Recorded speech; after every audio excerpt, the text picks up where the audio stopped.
What a field day for the heat down there. 1,000 people in the street, singing songs and they carry inside. Mostly sing hooray for our Hi everybody, welcome back to the Robust Opposition, where we bring you the voices of resistance organizing to fight corporate oligarchy in Washington, our state capitals, and in the streets. And apparently also in our state Democratic parties. We just had a segment in which we heard about some irregularities that happened in the California Democratic Party Assembly District elections yesterday. We're going to be going later to people who actually won, Berniecrats who won their ADEM elections. But in the meantime, this segment, we're going to be focusing on what's going on in the state of Florida. With us, we have attorney Bruce Jacobs, who was a Bernie delegate at the convention in Philadelphia. He was also a member of the Rules Committee. Sitting in his office with him is Dr. May Christian, and she is the president of the Miami-Dade County Democratic Party Black Caucus. And the two of them have just filed a suit. We're going to be hearing about what that suit is about in a second. And we have Stacey Patel, who's another Berniecrat from the state of Florida. And we have Michael Sainato, who is a very prolific freelance writer. He's written a lot of articles about Bernie Sanders. And he's also been writing about the situation in Florida and the situation in other states, such as Washington, Michigan, and Nebraska, where Berniecrats are attempting to take over their Democratic parties from the establishment. So first I want to go to Stacey, because Stacey, you're the first person that I knew on the scene with this. Why don't you describe what is going on, the battle for the heart and soul of the Democratic Party in the state of Florida? So what's happening right now is we are fighting to win the chair. There has been what can only be called shenanigans that have occurred with regard to a wealthy donor in Miami who, from everything that we can see, it looks like the election has been rigged in his favor. And we are doing our best to provide some visibility into exactly what has happened and make sure that the voices of progressives, especially Dwight Bullard, who is a state senator who was actually endorsed by our revolution and was and is a progressive voice. We're trying to do our best to make sure that he actually wins the chair. And what has been your involvement in this process? So there's a couple things. One is I actually, in my county, so there's 67 counties in Florida, 55 of which actually have local Democratic executive committees. So in my county, we are the only county in Florida where we actually elected Berniecrats to every officer position in our local Democratic executive committee and took the majority. In what county is this? Brevard County, which is a red county. But we believe there's a lot of voters who simply are not turning out because of disenfranchisement, disaffectedness. So we're definitely going to be doing our best to rally young and progressive voters and to really have some influence on our statewide Democratic Party. So we are by far, at this point, the most progressive DEC, Democratic Executive Committee in the state of Florida, I would say. And one of our first, not on purpose, but we got some word from friends, delegates, and other people who worked with Bernie when their chair elections were run. We got some word about some interesting situations down there, and maybe the attorney and May, who was there, Dr. May, could share more about that. But we got some word about what was going on. We started a petition that within a couple of days got 1,200 signatures from over 20 counties across Florida. Many of them were members of their local DECs who agreed with us that the Florida Democratic Party needed to investigate the situation down there. And you also started a Tumblr, right? We did. We started a Tumblr called Stand with Dwight because he was actually the one who ran against this wealthy donor, and we considered a very unfair election. So we kept a chronology of everything that was going on and pointed people to the petition. and also made a little video of his supporters from across the state. Great. All right. So now we're going to take it to Miami-Dade with Bruce and May. And Bruce, why don't you tell us about the shenanigans, specifically what they did to try to jumpstart this guy, this billionaire. And then, Mike has done a little investigation into the billionaire and why he's not such a great guy for this position. So why don't we talk about what you uncovered, the procedures that they used, or how they tried to, jump over the proper procedures. So when I went to the meeting on December 6th, where they had what's called a reorganizational meeting, it's like every 4 years after the presidential election, they have a reorganizational meeting in every county where they vote for the executive board, for the chairman, vice chairman, all these positions at the county leadership, and then those county leaders are eligible to run for statewide leadership. And my first time there, was, just insane to watch. There was probably about 200 people in the room, and all the Bernie people were holding up signs saying no backroom deals. And it didn't really make any sense to me what was going on, but it seemed like they were just doing regular elections. And what I didn't know was that there was a whole game plan in place to make this guy, Steve Patel, eligible to become state party chair. And the problem for him was that he had no qualifications at all before that meeting to be able to run for state party chair. But he's a very wealthy guy who has donated lots and lots of money. He's part of this Florida alliance. It's kind of a dark money situation, like certainly not as profitable as the Koch brothers has been for the Republican side. But that kind of idea of like flowing money to progressive causes outside of the Florida Democratic Party. He was mentioned in the WikiLeaks, emails. He was appointed by Debbie Wasserman Schultz to be the finance chair for the Democratic National Committee. He's very clearly has the establishment, behind him, and wants very much to, get in a position of power. But when he came to the meeting, or when the first meeting came up, he was in no position to become anything because he wasn't a committee man. He wasn't a committee member. He was nothing. He was just a guy that had been donating money to causes on the outside of the party for the last few years. Dr. May, welcome to the show. Thank you. So where did you come in on this, and what's your position, and what have you been doing? Okay. Yeah. Well, I've been in the party. I helped to integrate the local DEC along with the late Representative Gwen Cherry in 1974. So I've been around about 54 years.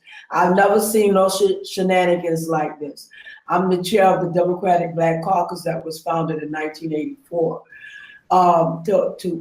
To add to what Bruce is saying, number one, the organizational structure was what the guidelines were that was presented to us for this election. Number one, the agenda was approved by the body.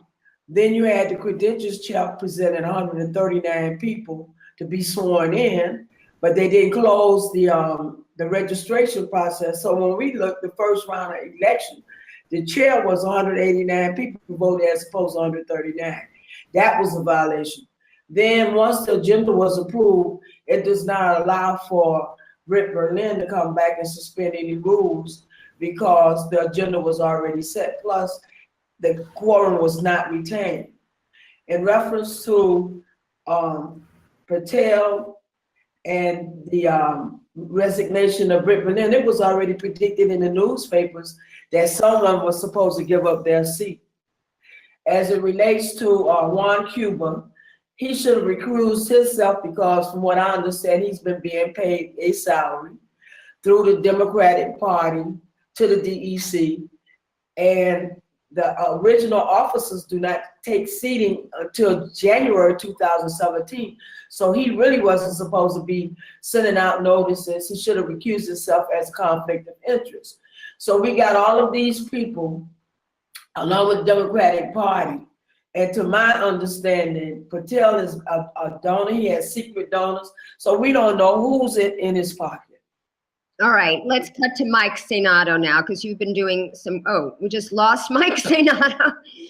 He has been doing some research into Steve Patel, so hopefully he'll come back into the hangout. But Bruce, so what I asked you was, tell me about this lawsuit. When did you file it? What are you asking for? And what do you think is the next step?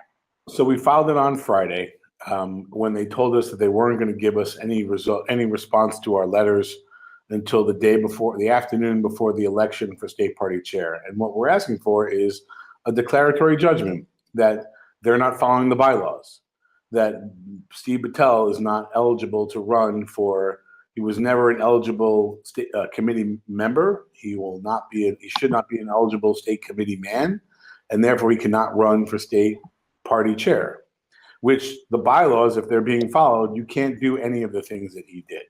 Right. And we're asking for injunctive relief if the Florida Democratic Party continues with this idea of they're just going to, pretend to give us lip service and give us an opportunity to be heard before they rule against us, which it seems like, that fix is in. It seems like they have made their decision just like the DNC did with Bernie. They knew who they wanted and it wasn't Bernie, and they didn't really care what they had to do to get their person through. And, I think that what we're trying to do down here is to just bring some integrity to the process to, if they're not going to do it, then maybe a judge will do it. And, we have no, disillusions that, it's asking a lot from a judge, and there's a good chance the judge is going to say, no, I'm not going to get involved in this inter-party, dispute. But the truth is that the bylaws are being broken, and there's Florida statutes that also adopt the bylaws, and those are being broken. And, if the Democratic Party is it thinks that the only way they can win elections is by bringing Steve Patel in, because he's got $30 million that he donates outside the party, and now he'll donate that same $30 million inside the party. That's the tone deaf, arrogance that we, have already seen brought us Trump. Yeah, well, this is what I wanted to mention, because we saw this happen right after the election. They really do not understand that they don't understand the results of the election. Establishment party politics is not going to cut it anymore, okay? Yes. He brought in 13 million voters. He won, 46% of the vote. 22 states, something like that. And these are people that are not going to put up with these kind of shenanigans any longer. And the fact that they voted for Chuck Schumer to be the Senate minority leader is absolutely ludicrous, because he takes in more money from Wall Street than any other senator. He and Chris Dodd, who was the senator from Connecticut, were the ones who voted against getting rid of the carried interest loophole. The loophole that allows hedge fund guys, who are our richest people in the country, they make billions of dollars a year, to pay taxes not on the income tax, but on the capital gains. So they only pay 15% taxes on their billions of dollars. So their secretaries probably pay more taxes than they do. So first they install him. Then they have a meeting 3 days after the election with their wealthy donors to talk about, what to do next. And then they re-elect Nancy Pelosi as the House minority leader, who basically said she didn't think the Democrats did anything wrong. Now, they are trying, the establishment, well, I should say, Schumer is backing Keith Ellison, who is the reform candidate. But then Keith Ellison apparently is endorsing this guy, Patel. So obviously they're putting the screws to him. And I want to know, Stacey, if you have any thoughts on Keith Ellison and his endorsement of Steve Patel.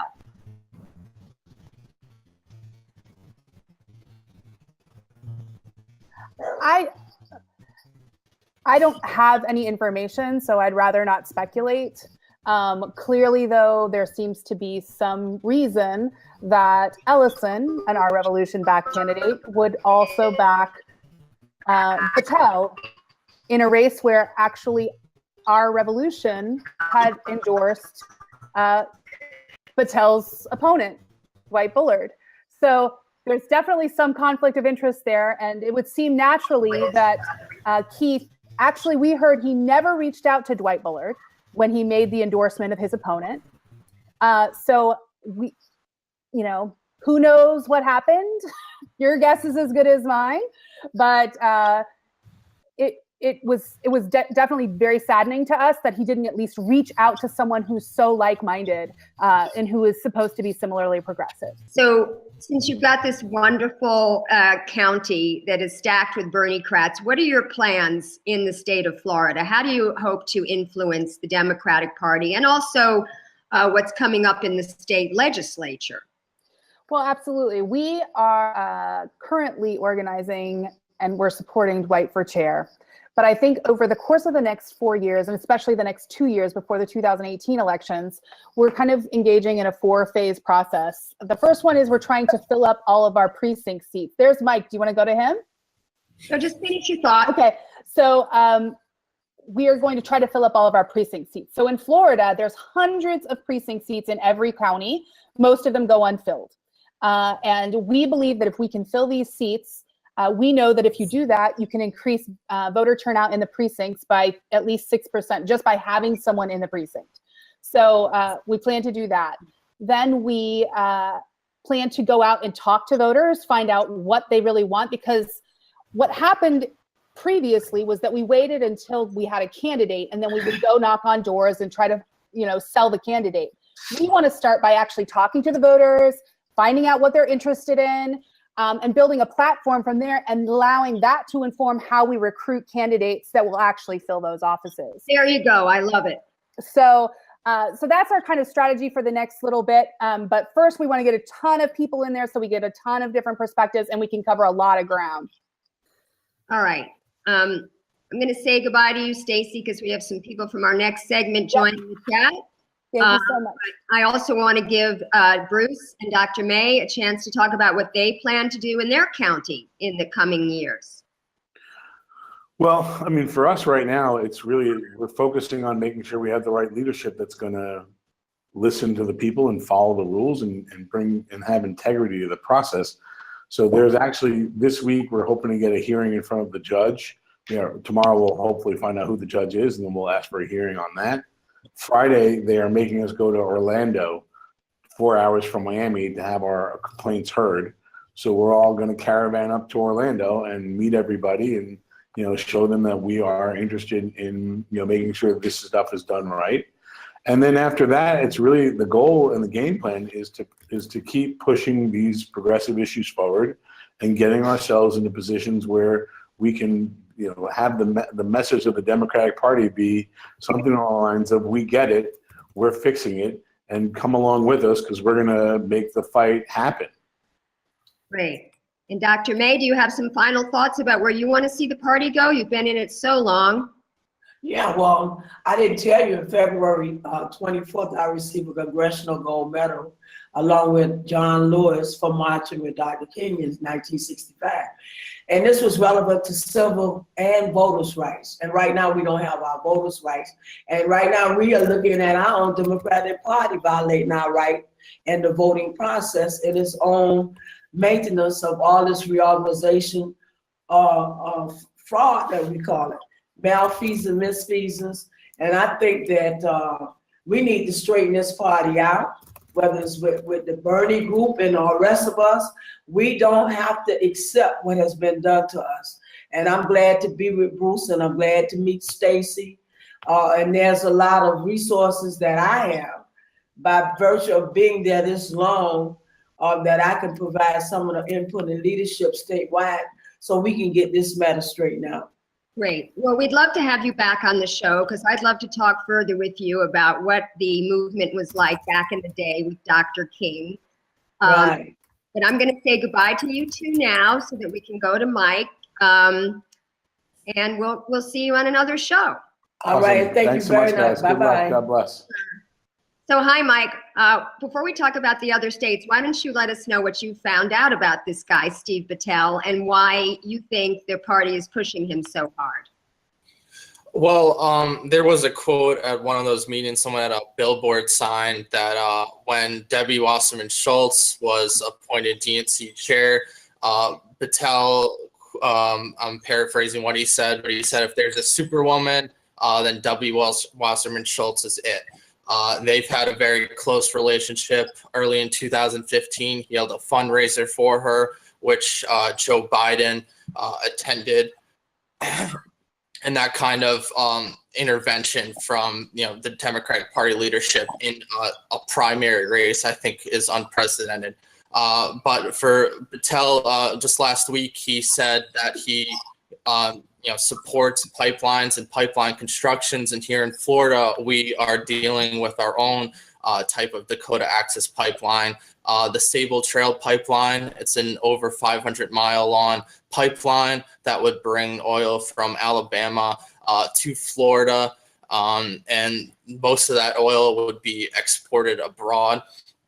And that pipeline is set to be constructed underneath the Santa Fe River, close to the Crystal River. And if you know anything about the geology of Florida, the most, if not the entire state, is the Floridan aquifer is under the entire state. So there's limestone, this porous limestone, very fragile geology. Sinkholes are a huge problem in Florida, and that's because of the aquifer that nearly all of Florida residents depend on as a drinking water source, and that is going to be put under threat if this pipeline is constructed.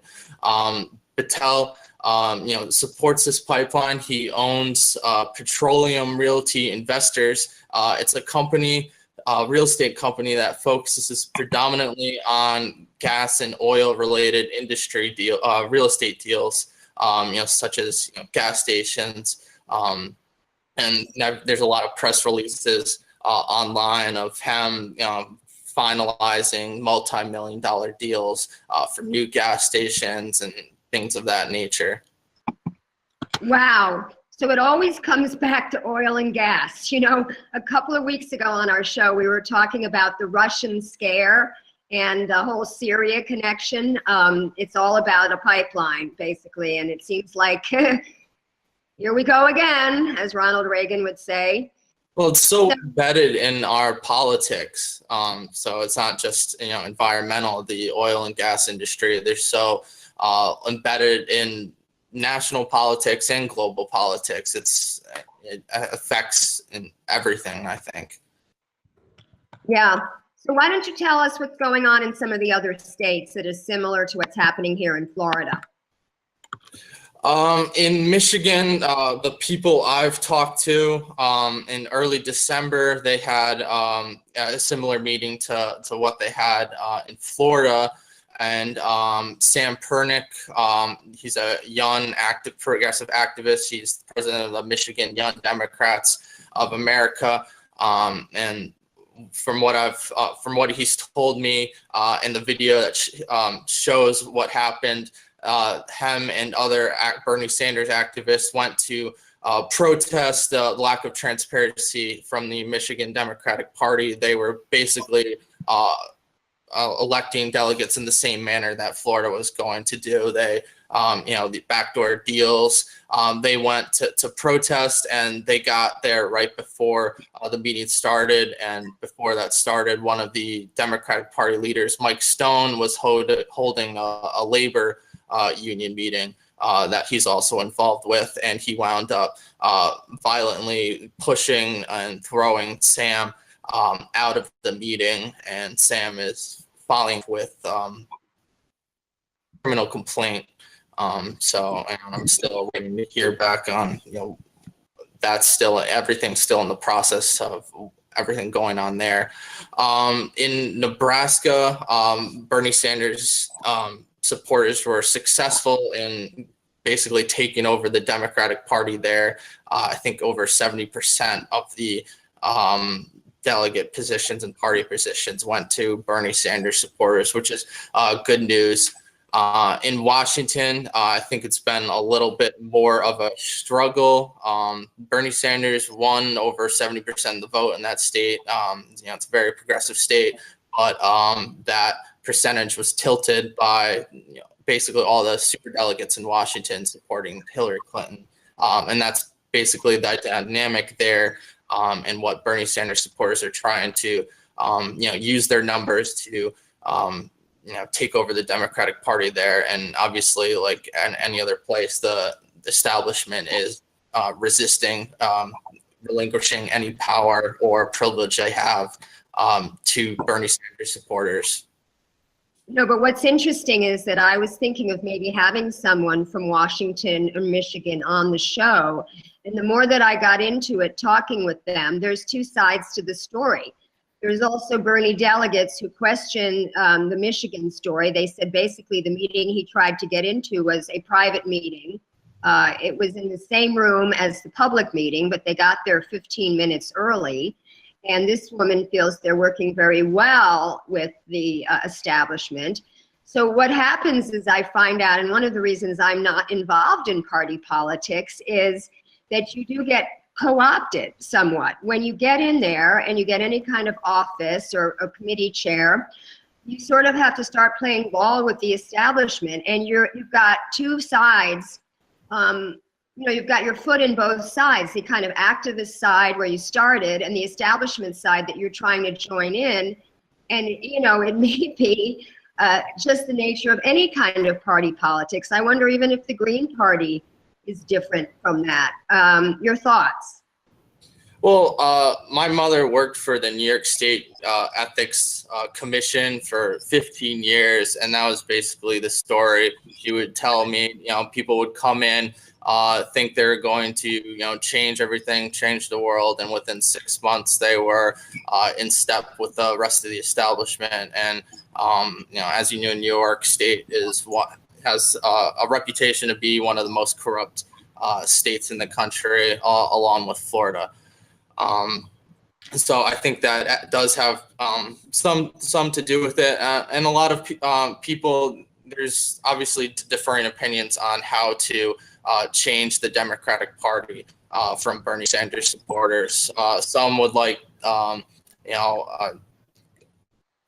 radical reform, and others would just like a bigger say and to work with the establishment for incremental change. So there's going to be differing opinions on that, but I think the important thing is to keep pushing, talk to one another, discuss strategies, and especially with these short-term goals, try to get these delegates, because that's the only way moving forward that within the Democratic Party they're going to listen to progressives. Well, I really liked what Stacey had to say about going out and listening to the constituents. I had a meeting in my house yesterday with Arturo Carmona, who is a Bernie staffer. He was his deputy director of political outreach, his director of Latino outreach. He's actually running for Javier Becerra's congressional seat here in Los Angeles. Becerra was made attorney general by Jerry Brown to deal with the Trump administration when the current attorney general, Kamala Harris, was elected to Senate. So Arturo asked me to organize sort of a listening tour in one spot. At my house, I brought a lot of grassroots activists from different issue organizations, housing and homelessness, education, single payer, environment, etc. And basically asked them to tell him what are their priorities if he were to be elected to Congress. What would they like to see him work on, assuming that the Democrats can get anything done? And in the meantime, while he's campaigning for the special election over the next 2 months, how can he elevate their issues on the campaign trail? So I think this is really what politicians need to do. I think this is what delegates need to do. This is a very good segue into our next segment with 3 Bernie delegates. And I will introduce them when we come back. And to carry inside, mostly sing